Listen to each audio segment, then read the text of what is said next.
You're listening to the original EER, the home of Elvis music on the web. Elvis Express Radio. Well, welcome, one and all, if you're listening to this fourth part of this week's Elvis Request Show. No requests on this particular part of the show. It's all Joe, and it's all Kathy Joe. Is it Kathy Joe? I've lost the name. Joe Kathy. Joe Kathy. Joe Kathy Bromley. She's a sweetheart. There's too many Joes. She is. I absolutely thoroughly enjoyed last week, and I know the listeners did too. And so this is the remaining part of the interview. It's just under 40 minutes long, so I know you're going to sit back and enjoy this, because you will. Now, you might remember last week,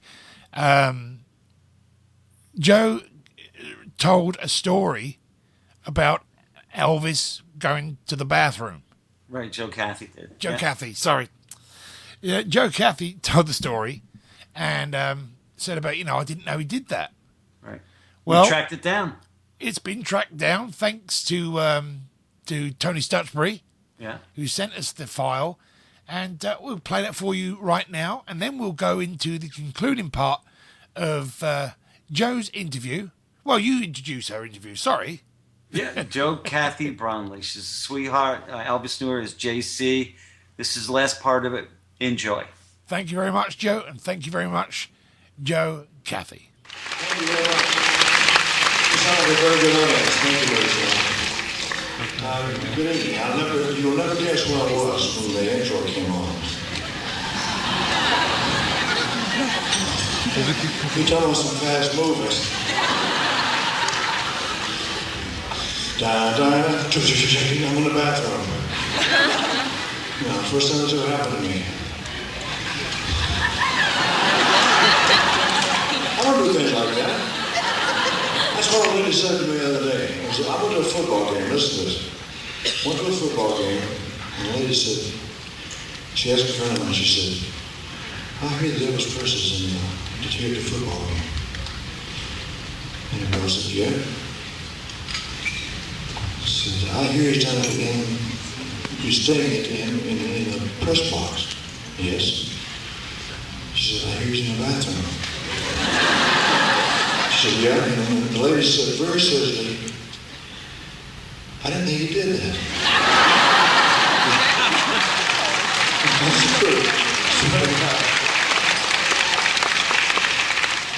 This is Elvis Express Radio. I'm on Joe Cryan, and I'm going back to JC, Joe Kathy. Joe Kathy, where else were we now? We were in where the hamburger bed was. Where else upstairs do we have to talk about?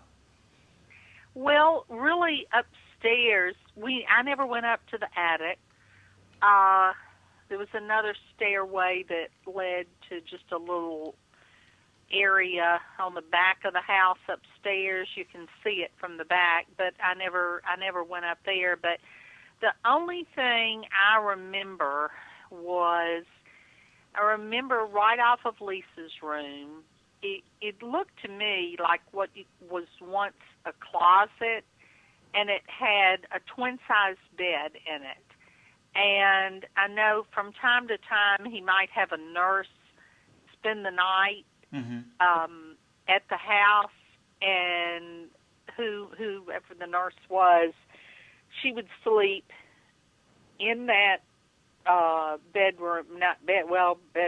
She would sleep in that twin bed right off of Lisa's room. But that was pretty much what was upstairs. There were no more bedrooms, and like I said, I never saw if there was a bedroom beyond his closet. I never saw it, and I felt like I saw every inch of the upstairs. So really, there were only two bedrooms upstairs, and that was Lisa's bedroom and Elvis's bedroom.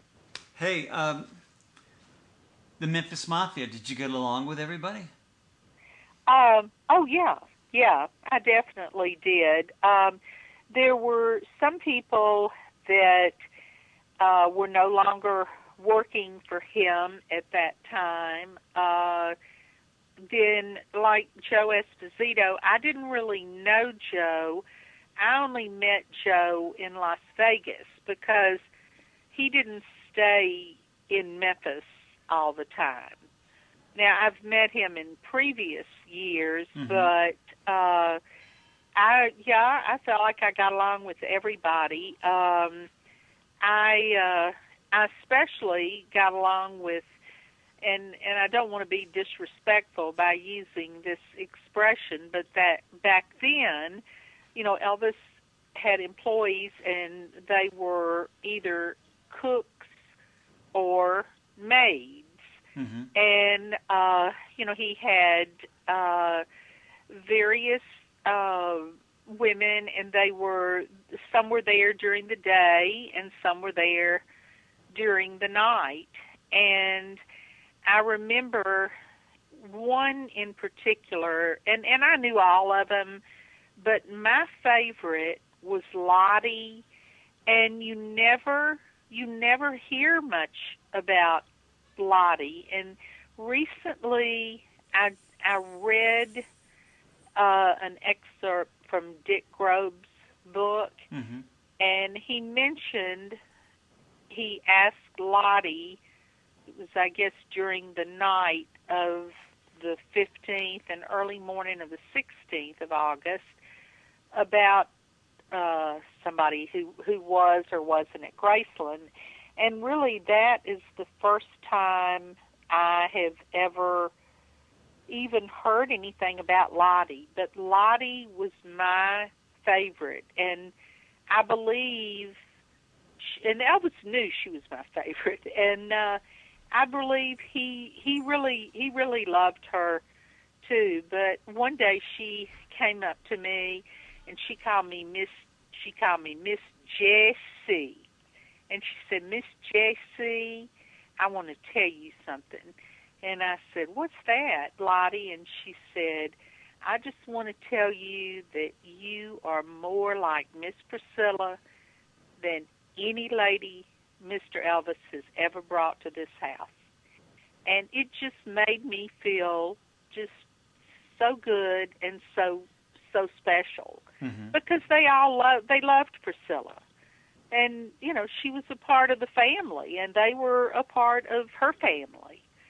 And, but I just, the way I was brought up, I didn't go out to Graceland and expect Elvis's maids to wash my clothes. Right. Or, I did that myself. I knew where the washer and dryer, I knew where they were, and I would go and put a load in and go back upstairs and then come back down and put them in the dryer. And I always just did my own clothes, and I didn't expect to be waited on hand and foot when I was at Graceland. Let me ask you something. Everybody says that Elvis had a hard time sleeping. Is that true?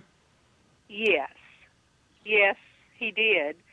And I would think, well, Elvis, I think I told you, he liked for me to read to him.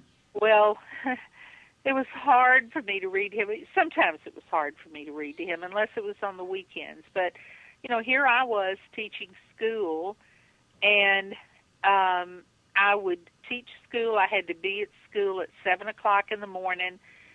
Our school was out at 2. I would go by my apartment, or I would go shopping, and then I would go back out to Graceland, and Elvis would just be getting up. And so I did not get a whole lot of sleep when I was dating Elvis. But I can remember, we would be up late, and he would want me to read to him. He gave me a little book. I'm sure he gave one to a lot of people. He was really into this book it was called The Impersonal Life. And he wanted me to read it to him. And, he would nod off, and I would think, oh, he's asleep, thank goodness. And then I would quit reading, and he would go, I'm still awake. Okay. But no, he did have trouble sleeping. But by the time I would leave there to go to school. I mean, I might get 2 hours sleep a night and then go and teach school, but he was always asleep by the time I left there in the morning. Did you ever see him take a lot of medication? We know later on in the years that he had problems with medication. Did you ever see that? I saw him take what was given to him. And there were these little, I just remember there were little brown bags with medication, and, you know, a nurse might be there at night and bring the medication to him, and he would take the medication. And I do recall one time talking to Dr. Nick and just saying, he just seems to be taking a lot of medication, and I know he's having problems sleeping, but it just seems like an excessive amount to me. And Dr. Nick told me that a lot of what I saw him take were placebos. And I do know Dr. Nick and he's still a friend of mine, so I will have to say that. And I know he cared a lot about Elvis. And I do know that he was substituting a lot of that from, you know, with placebos. Right. But I do recall other medication arriving at Graceland and someone else bringing a package upstairs to Elvis.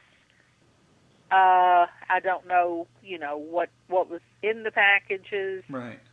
I remember seeing a Las Vegas stamp, you know, or metered something on an envelope on maybe some medication that was sent to him. But I don't recall him ever, you know, stashing it away and then taking it when I wasn't looking. Right. Well, JC, did he have pain along with not being able to sleep? Did he have pain? Did he complain about pain or?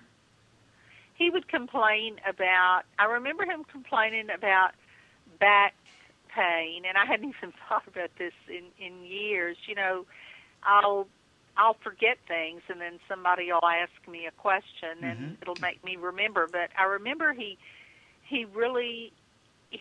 liked for me to rub his back, and so he'd get on his stomach and hand me just a plastic container. I remember it just had, it was Vaseline, but it was yellow, you know, Vaseline lotion. Right. And he would say, "Oh, my back hurts so bad. Do you mind rubbing my back with this lotion?" And you know, I do recall that. But that was the only kind of pain that he ever mentioned to me personally. Did you ever go to any recording sessions, anything like that? No, I never did. He was never about to record during any of the time that I was around him. But I will tell you one thing, and I don't know if we're getting close to the end. No, but we have time. If you have time, I have time. Okay. Well, I'll tell you this. Well, do you want me to, I can tell you about our trip to Dallas. Go ahead, please. You want to hear about that? Please. Okay.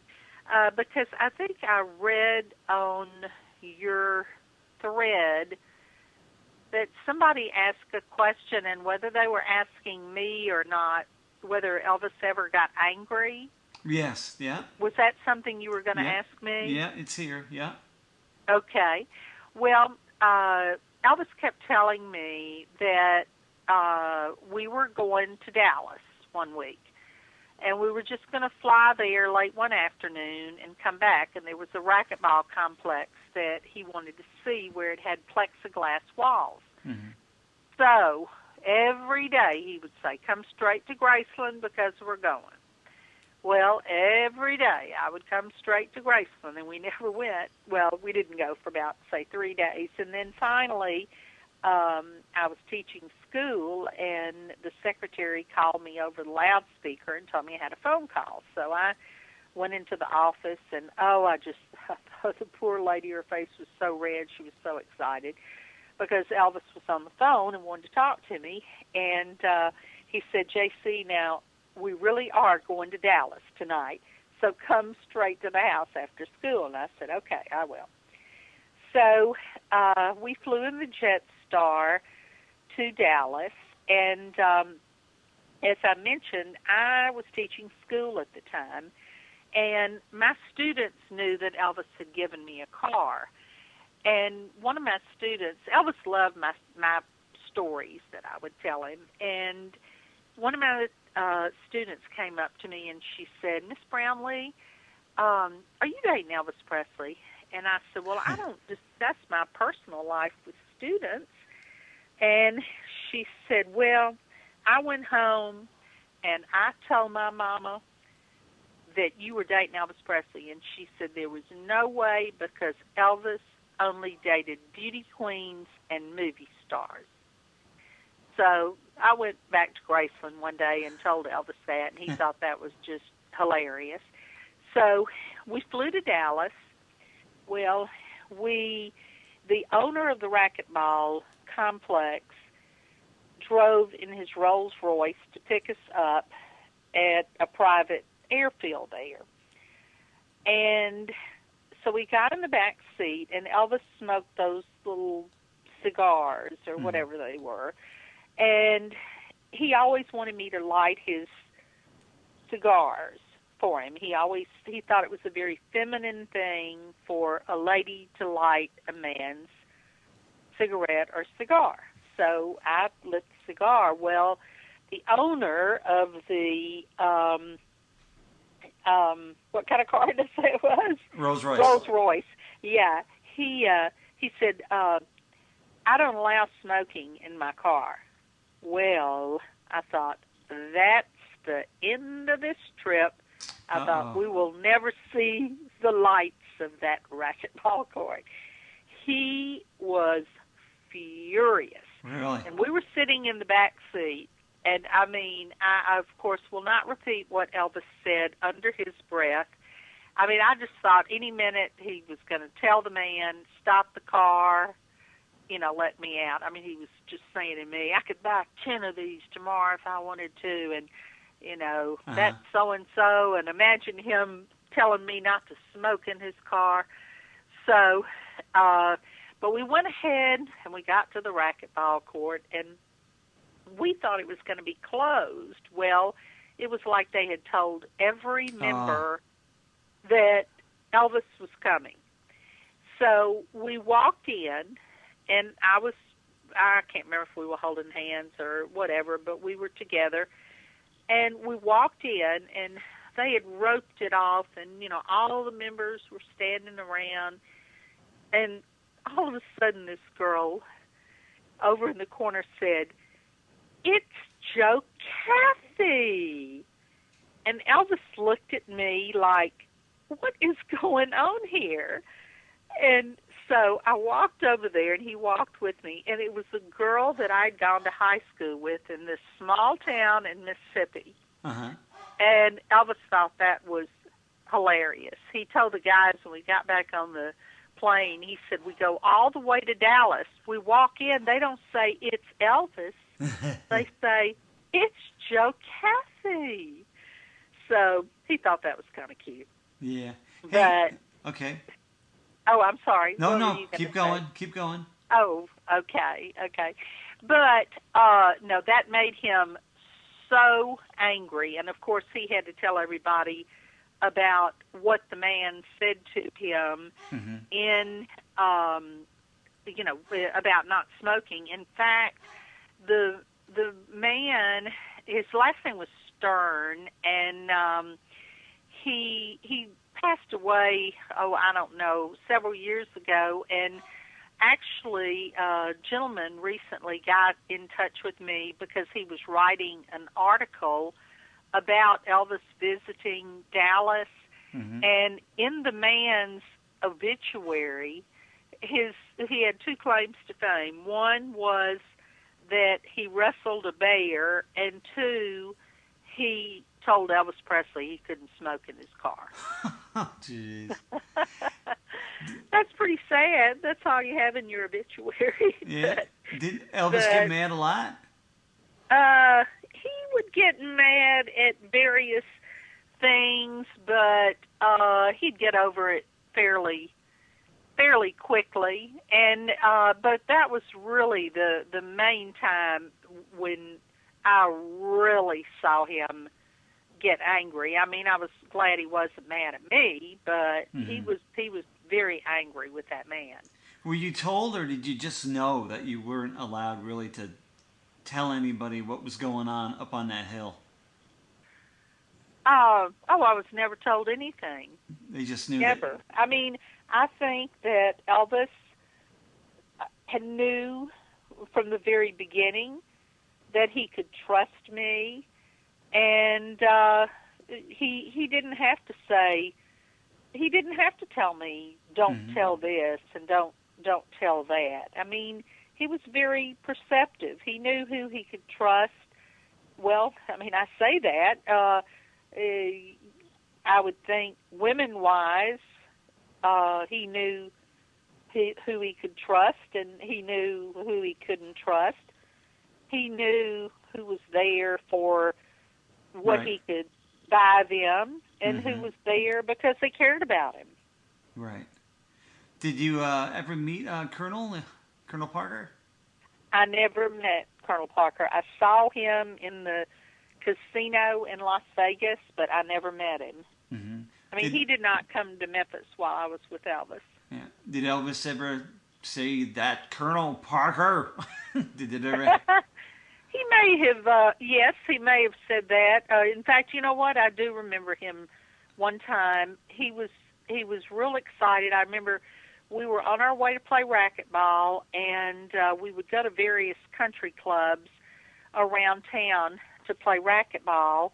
And this was because they were just about to break ground on his racquetball court. And I remember him saying that Barbra Streisand wanted him to be her co-lead in A Star is Born. Right.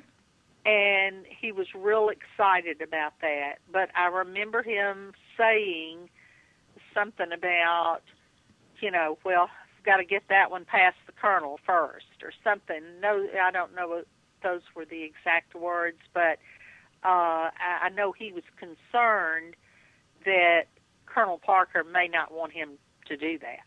Okay. Hey, why did you stop dating Elvis Presley? What happened? Well, okay, I knew that question was coming. And I know how I'm going to end this. Okay. I guess you could say I have maybe 3 regrets when it comes to Elvis. I don't know if they're really regrets or not, but when I tell people, okay, he asked me to do this, I said no. He asked me to do this, I said no. He asked me to do that, I said no. There were 3 things. When I was with him in the press box by myself, and he got ready to leave, he said, JC, I'm going to fly to Fort Worth tonight and check on the Lisa Marie and then fly to Palm Springs. Will you go with me? And I said, Elvis, I can't go. I've got another date. And I've always wondered what that would have been like if I had gone, because I did turn him down. He asked me to accompany him to Las Vegas on that tour, and I turned him down because I didn't want to disappoint my mother. And back then, I guess I came from a small town, and back then you just didn't. I mean, I wouldn't want my mother to think I was spending the night at Graceland, much less spending the night with Elvis, on tour in Las Vegas. So, and she could have still gone out there, but I wouldn't have seen her as much. She could have been with Barbara Klein and stayed with her, but, I just felt bad about it. So I just told him no, that I couldn't go. But we were his guest while we were out there, and we were front and center every night at the shows where he performed. And when we got there, our room was just full of flowers from Elvis. So that's my second regret. And my third regret, if they are regrets, I'm not saying they are, if he asked me once, he asked me 100 times to please quit teaching school so that I could be with him the whole time. Well, I was smart enough to know, I felt like, that I knew Elvis well enough to know that, suppose he found another girl the very next day. Where would that leave me? Right. I mean, this was my job, and I would be just left with no job other than my part-time job. And so I just kept saying, I can't quit teaching. I just can't. I mean, that's my job. And I would even say to him, I know you'll find somebody else tomorrow, and where's that going to leave me? So, I do wonder if I had said, okay, I'll quit my job, what would have happened, and how long we would have stayed together. But I came back to Graceland on a Saturday afternoon, and I had been at the Coliseum working, and Elvis kind of acted like he was surprised to see me. But, during that time, I was, all my clothes, everything I had was at Graceland. Mm-hmm. And so he just came up to me and said, JC, he said, I have other plans tonight. He said, why don't you just grab a few things and then I'll call you in the morning. Well, it just kind of rubbed me the wrong way because I had had no sleep for days. And, he didn't tell me not to come to Graceland that day after work, but he had made other plans. And so, well, I don't know. I've got to say a word, but it's kind of it's not really a bad word, but... It's okay. Go ahead. Is it okay? Yeah, go ahead. Well, anyway, so I went downstairs to that laundry room, and I started just throwing everything I had down there into this clothes basket. I went up to the ladies' dressing room upstairs and all my clothes and just as many as I could get in there. And so I walked out of there, and Elvis was standing there. Remember, he had his pajamas on, light blue pajamas. And he looked at me and he said, JC, I just said to you, I have other plans tonight. Just go home and get some rest, and I'll call you in the morning. And he said, you didn't have to be such a bitch about it. And so, anyhow, I just kind of got my stuff and I left there. Well, years later, and that was the last time was it. I actually saw him. And it was Christmas time one year, and I was checking out at a bookstore, and there was a new Elvis book. It was Peter Guralnick's book, Careless Love. Mm-hmm. So I looked in the index or the back of the book and saw that my name was in there.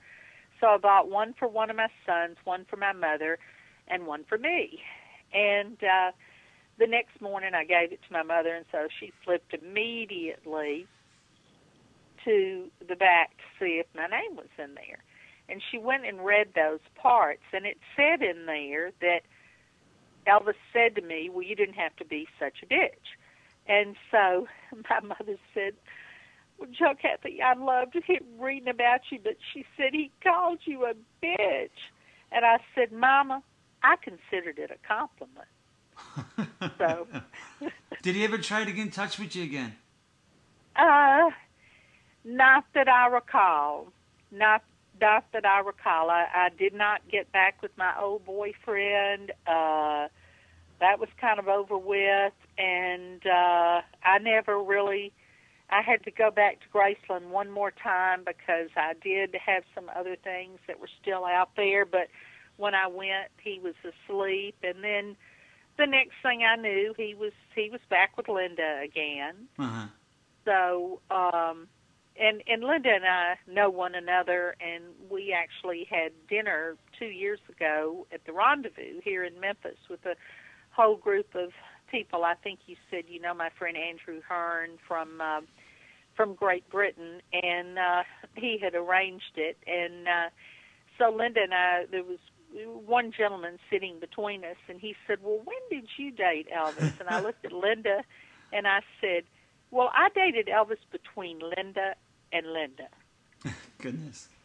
Hey, Yeah. Hey, JC, did you ever see him ever again in concert or anything like that? Or you never stopped being an Elvis fan? Oh, never. No, I saw him one more time. I saw him in 1976 at the Coliseum, and I think it was the first week in July of 1976 at the Coliseum in Memphis. And that was the last time I saw him. And after that, I met my future husband, and who's now no longer my husband, but we were married for 15 years. But no, I never saw him again, and never talked to him again. I kept up with him through Dr. Nick and through my dear friend Barbara Klein, who passed away last December, because she still saw him all the time. Right. But no, never conversed with him after that. JC, how did you hear that Elvis had passed away? Well, I got married on August 4th, 77, and my husband and I immediately, before we got married, we bought a brand new house, and he was doing quite well in the real estate business. So I had been out shopping, and I walked into the house about, 3:30 in the afternoon, and my little sister was on the phone. She worked for a physician in the physician's building next to what was Baptist Hospital on Union. Right. And she said, Joe Kathy, she said, do you have the television on? And I said, no, why? And she said, Elvis died. And I said, he did not. And she said, turn on the television. She said, we're looking out the window at our office, and we can see the emergency room at Baptist. And she said, the ambulance is there, and they just brought him here, and it's all over the news that Elvis died. And it just, it was a very difficult time for me. I had only been married 12 days, and, I knew his dad real well, but, I was newly married, and I just, I didn't want to call his Mr. Vernon and say, is it okay if I come to the funeral? I just didn't think it was the right thing to do. But it was pretty surreal because the whole world was mourning the loss of this man, and he was my boyfriend, Right. So, go ahead. No, I don't know what I was going to say. Okay. Well, it must have been, you lived in Memphis. You had to drive past that house all that time. It must have been hard on you. Well, it was, but I didn't live anywhere near Graceland by then. It was. I'll tell you one funny story that I just thought about.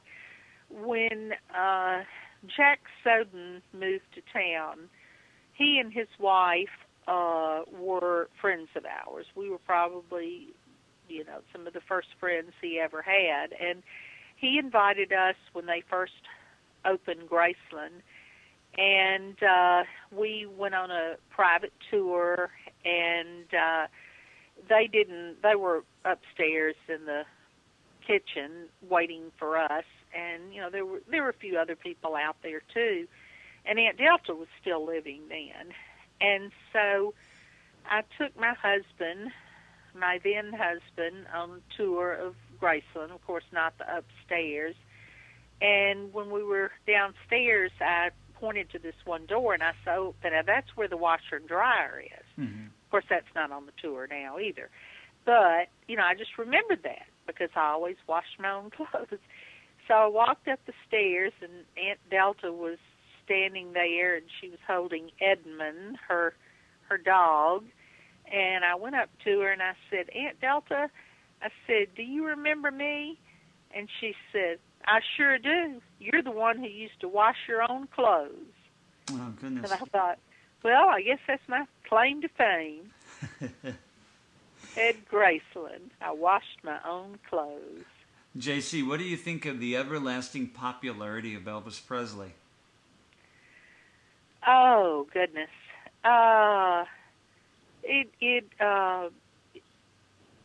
It makes me happy.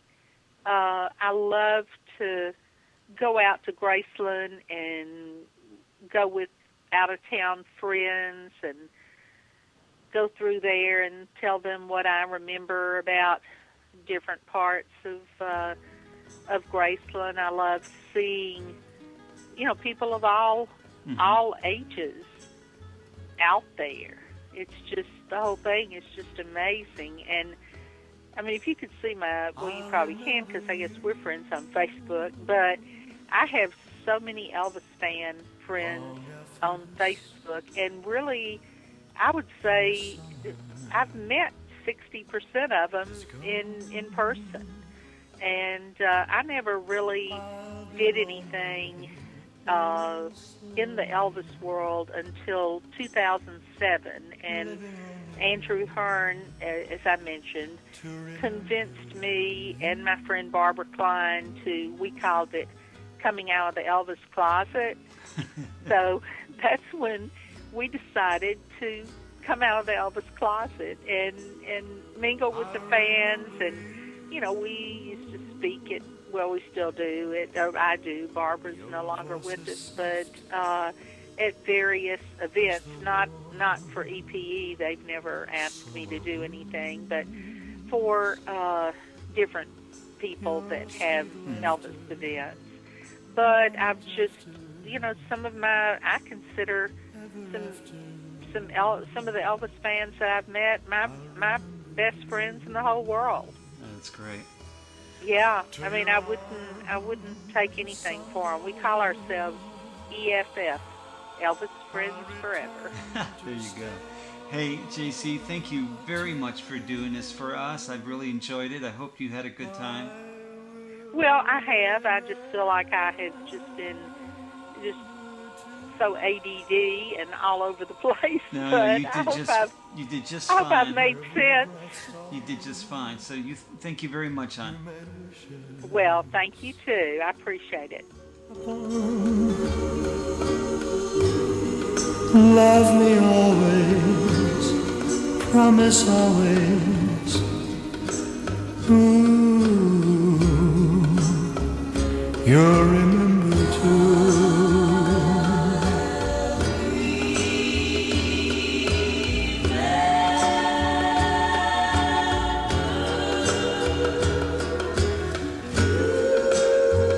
I'll remember you.